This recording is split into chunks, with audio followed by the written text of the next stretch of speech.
Só em 1546 que a igreja se coloca dogmaticamente, afirma dogmaticamente pela primeira vez, a igreja de Roma, que esses 7 livros fazem parte da revelação, da Bíblia Sagrada. Só que a gente tem um problema, porque o que é católico?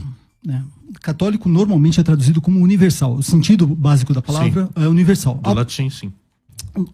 Ao pé da letra, do grego, vem de katá, que é uma preposição que quer dizer, aqui tem o sentido de acordo com, segundo ou seguindo, e o holos. Holos é aquele que é o todo. Aí vem holística, por exemplo, e assim por diante. Católico é aquilo que segue o todo. Mas será que o todo da igreja concordava no passado em aceitar esses 7 livros? Não, nada mais longe da verdade. Se você pega, por exemplo, os grandes doutores da igreja, e quando eu estou falando dos grandes doutores da igreja católica, que eram grandes estudiosos da Bíblia, como São Jerônimo, por exemplo. São Jerônimo ele é conhecido por ter traduzido a Bíblia para o latim, conhecido como a Vulgata Latina, que Sim. no Concílio de Trento se tornou a Bíblia oficial da Igreja Romana. São Jerônimo ele escreve um prólogo chamado Prólogos Galeatos, no qual ele declara que apenas os 22 livros, e lembre-se, quando a gente fala 22 livros, são os 39 da Bíblia Evangélica de hoje. Apenas os 22 livros que fazem parte do cânon da Bíblia hebraica devem ser considerados como palavra de Deus. E esse prólogo deve ser considerado como galeatos, isso é, como um capacete para impedir as pessoas de aceitarem outros livros como palavra de Deus. Veja, quem está falando não é menos do que São Jerônimo, que foi o próprio criador, o gerador da Bíblia oficial da Igreja Católica Romana. Sim. Mas Jerônimo não é um caso isolado e não é a opinião, o palpite particular dele. A gente pode falar, por exemplo, de Santo Atanásio. Santo Atanásio é considerado o pai da ortodoxia, porque ele foi o campeão no Concílio de Nicéia que desmentiu o herege chamado Ário.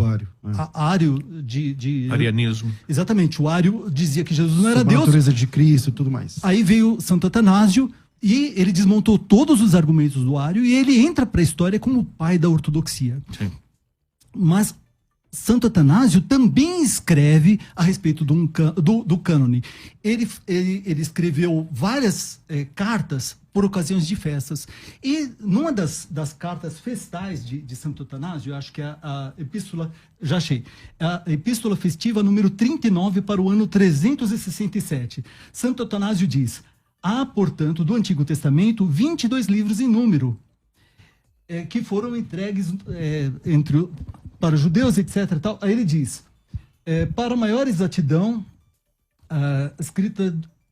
outros livros que foram escritos não devem ser considerados como parte do cânon, mas são bons para a leitura daqueles que se unem a nós, que querem instrução para piedade. E aí ele menciona a sabedoria de Salomão, a sabedoria de Siraque, Esté, Judite, Tobias, que são chamados, aquilo que é chamado de o ensino dos apóstolos, a Adida Rê, e o pastor de Hermas.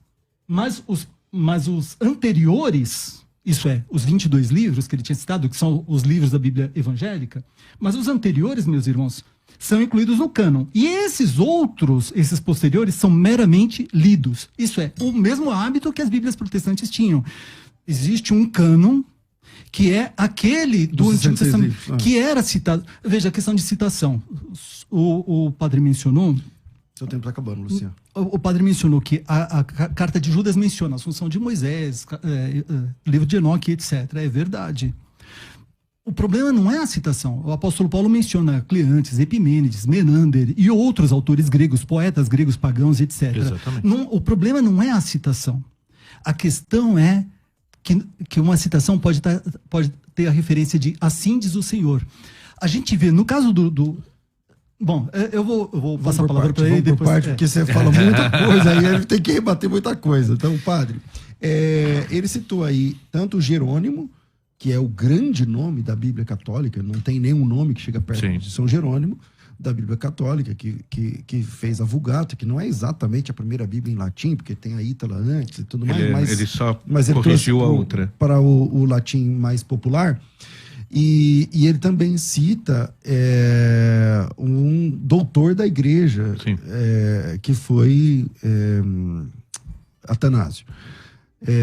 Parece que tá bem documentado historicamente que a Bíblia verdadeira, ela tinha 22 livros. Quando eu falo 22 livros no Antigo Testamento, gente, para quem não tem conhecimento mais técnico, os 22 livros da Bíblia hebraica é porque Crônicas é um livro só, Esdras, Neemias para eles é um livro só e tal. São os mesmos 39 livros da Bíblia evangélica. Então, os 39 livros da Bíblia evangélica do Antigo Testamento correspondem aos 22 da Bíblia judaica. Bem, nós estamos falando de um livro que nem é nosso, né? A gente não tem que ir pelo o que o Jerônimo pensa ou o que o Atanásio pensa. A gente pegou um livro dos judeus, é um livro sagrado deles.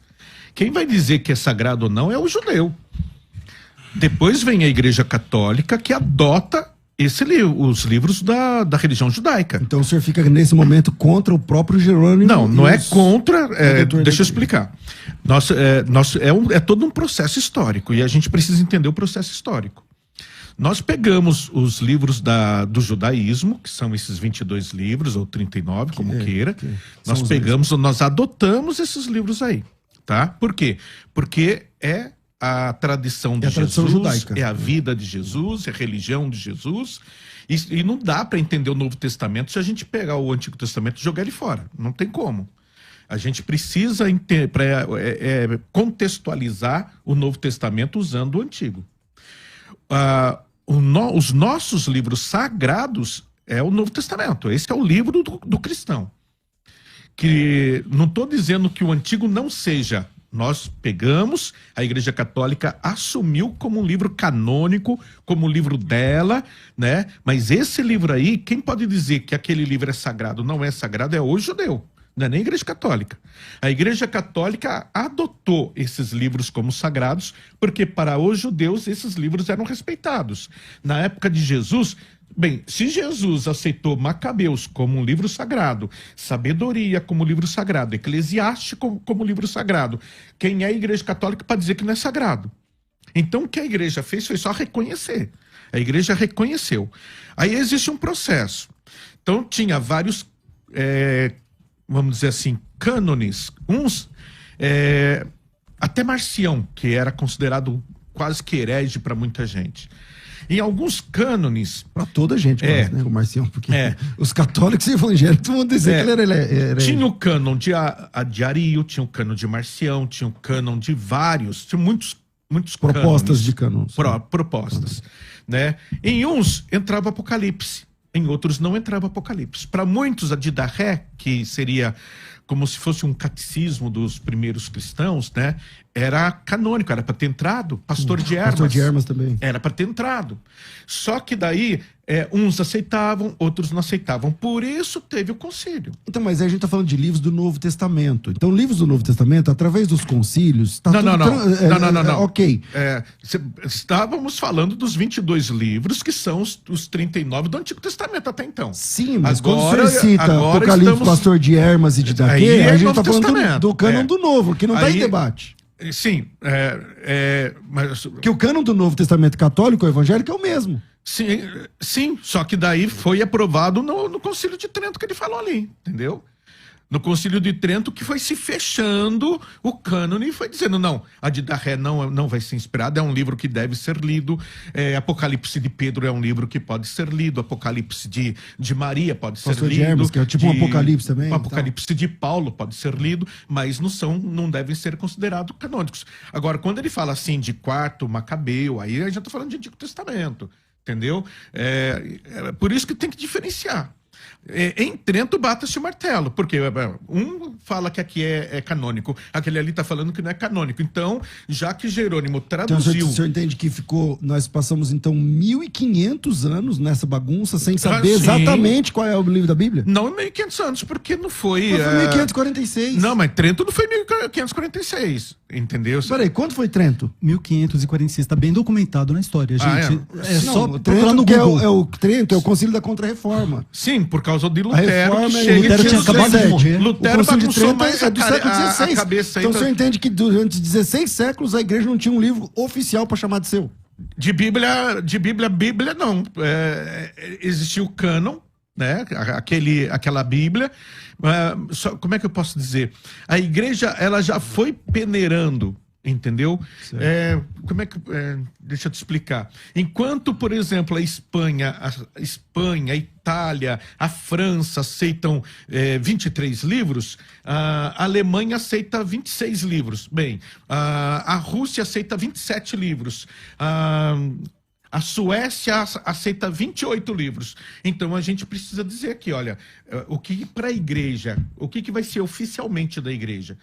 Quando chega e tiram 7 livros, aí é o estupim. Okay. Quando deu o estupim, teve que ser feito o Concílio de Trento para bater o martelo. Não, o Apocalipse, que não era considerado sagrado, o Apocalipse é sagrado. Lucas e Atos Apóstolos eram um livro só. Não, então vamos... Ele vai ser um livro só ou vão ser 2 livros? Não, então vamos aceitar a obra aqui Lucas a obra Atos, lucana como 2 livros. Luciano. Bom, concordo com quase tudo que o senhor falou novamente, tá? Só que o senhor mencionou que Jesus aceitou o Macabeus como sagrado, e isso não acontece. Eu nunca encontrei nenhuma referência, na verdade, não só eu. Inclusive, a própria Enciclopédia Católica fala que não existe uma citação direta. Ela admite que não existe uma citação direta dos deuterocanônicos como sendo palavra de Deus dentro do Novo Testamento. Então, Jesus não aceitou, não é que ele aceitou Macabeus como sagrado. Não existia um cânon de Alexandria. Os judeus que eram lá de Alexandria, eles falavam, olha, só tem esses 22 como palavra de Deus, era o caso de Fílon de Alexandria. Judeus de língua grega que citavam a Septuaginta, a versão dos 70, o tempo todo, assim como os autores do Novo Testamento, outros judeus de língua grega, também diziam que só tinha os 22, que só os 22 eram palavra de Deus. Os pais de língua grega, então eu mencionei Santo Atanásio, que escreve em grego, mas ele não foi o único, tá? Então a gente pode mencionar, por exemplo, a gente mencionou São Jerônimo, não vamos diminuir essa revisão que ele fez, porque ele trabalhou, São Jerônimo trabalhou durante décadas para revisar a Ítala, e é muito importante que ele se mudou lá para Jerusalém, depois foi para Belém, e ficou as últimas décadas da vida dele lá. Ele estudou hebraico primeiro. Na Igreja da Natividade. Ele, quando foi comissionado para produzir a Vulgata, ele já era fluente em grego. Ele era absolutamente fluente em grego. E aí ele foi estudar o hebraico. Ele estudou com os rabinos, etc. Depois foi lá para Belém, até ganhar fluência no hebraico, para se meter a fazer a revisão da Ítala. Foi um trabalho extremamente competente de São Jerônimo. Ele é um dos gigantes intelectuais da Igreja cristã, não só da Igreja de Roma, mas da Igreja cristã como um todo. E eu mencionei São Jerônimo, que diz muito claramente, olha, deve ter um capacete, deve existir um capacete, é chamado de prólogos galeatos, deve existir um capacete na cabeça de vocês para não aceitar outros livros, fora esses 22, como palavra de Deus. A gente considera o testemunho de Santo Atanásio, que é o gigante da ortodoxia, mas também devemos mencionar São João Damasceno, São João de Damasco, da Síria, que também defende o cânon dos 22 livros.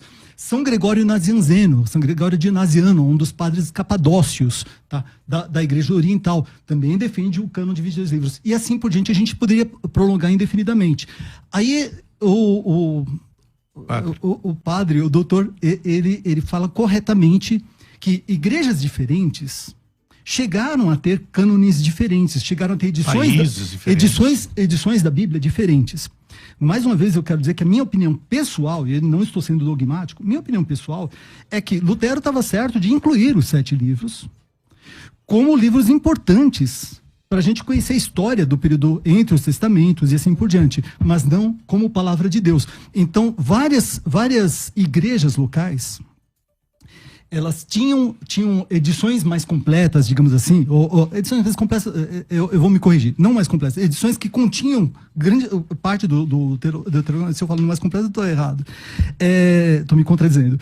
Então, que continham deuterocanônicos, continham apócrifos, tinham o 3º, 4º Esdras, Manassés e etc. Mas a questão, mas isso é coisa dos judeus. Vamos ver o que para encerrar, que eu sei que o tempo está corrido, curto, meu irmão. Vamos ver o que a Bíblia diz a respeito disso. Romanos capítulo 3, versículos 1 e 2, está escrito assim: qual é, logo, a vantagem do judeu? Ou qual é a utilidade da circuncisão? Muita em toda maneira, porque, primeiramente, as palavras de Deus lhes foram confiadas. O que quer dizer isso? O apóstolo Paulo está dizendo: Gente, esse assunto de Bíblia Sagrada, do Antigo Testamento, isso é coisa dos judeus. É o cânone deles que está valendo. Nisso o padre concorda. Ele falou aqui que tem a ver com os... E o que 1 Macabeus 9:27 fala? 1 Macabeus 9:27 diz assim na Bíblia Católica: desde o tempo em que tinham deixado de aparecer profetas na terra de Israel, nunca houve uma tribulação como essa. O que ele está dizendo? Ele está dizendo que o profetismo, isso é, as revelações, a inspiração, o profetismo, já tinha deixado de existir no tempo relatado em 1 Macabeus 9:27 da Bíblia Católica. Um outro detalhe interessante, segundo Macabeus 15:38, vamos ver, para encerrar, vamos ver se eles consideravam, os autores dessa literatura apócrifa, se eles consideravam isso como palavra de Deus. Segundo Macabeus 15:38 diz assim: também eu aqui porei fim ao meu relato. Bem, deixa eu só abrir um parênteses, que isso é covardia, né? Trazer vocês dois com laptop, eu aqui só com a minha cabeça, né? Isso é covardia. Deveriam ter falado para eu trazer também minha Bible Works e meu computador aqui, porque daí eu ia falar também quilometricamente. É verdade. Então Um dia você chama a gente para ir lá na sua igreja católica debater e lá você leva o seu também. Tá. É que eu tenho que citar... Mas o pessoal que está assistindo tá vendo.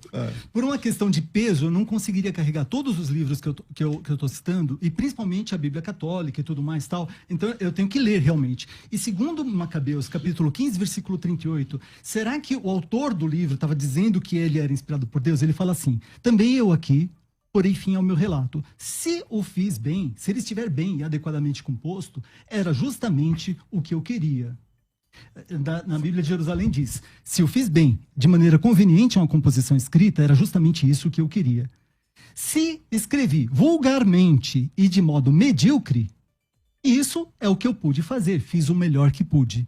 Quando ele diz isso, ele está dizendo claramente: olha, esse foi um esforço meu, e não coloque em Deus a culpa se esse esforço é um esforço limitado, medíocre, etc. Isso não é palavra de Deus. Quem começou? Eu comecei com quem? Comigo. Com o padre? Então, fechou aqui. Eu tenho... Sem dúvida, nós cristãos acreditamos que Jesus deu muita autoridade para os apóstolos. E os apóstolos escolheram bispos a quem eles conferiram também muita autoridade. Muita autoridade. Muitas vezes nós, evangélicos, deixamos de perceber essa autoridade que foi dada à igreja cristã. Nós temos muita autoridade dada pelo Senhor Jesus Cristo, e muitas vezes nós não, como diria o Soares, a gente não toma posse da bênção. Às vezes falta um pouquinho de fé. Mas tem uma autoridade que a gente não recebeu, até onde eu saiba. A gente não tem autoridade para mudar os atos de Deus na história do passado. Como assim?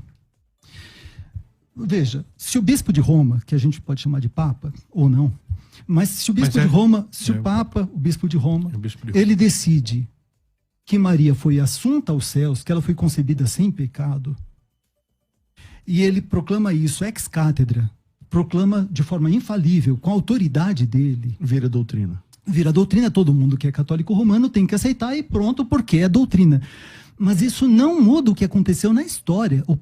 Nem o Papa tem autoridade, por mais que os bispos tenham recebido autoridade, ele não tem autoridade para mudar aquilo que aconteceu no passado, aquilo que Deus fez ou deixou de fazer no passado.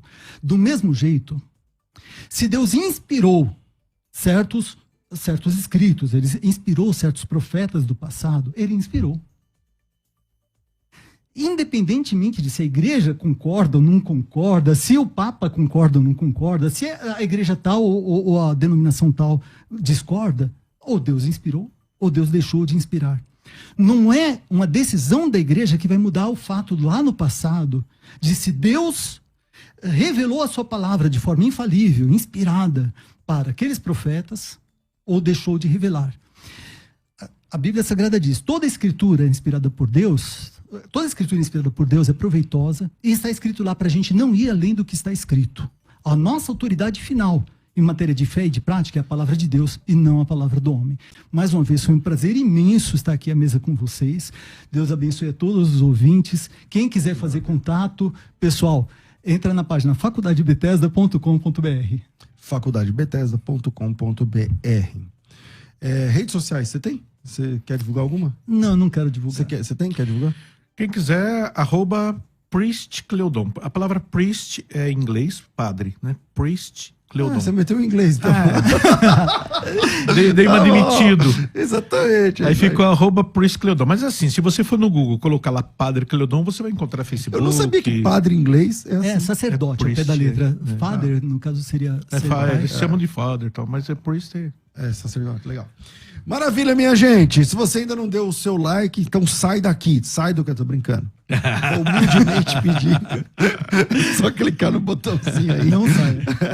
E participar com a gente. Eu fico por aqui, amanhã tem mais. Tudo isso e muito mais a gente faz dentro do reino, se for da vontade dele.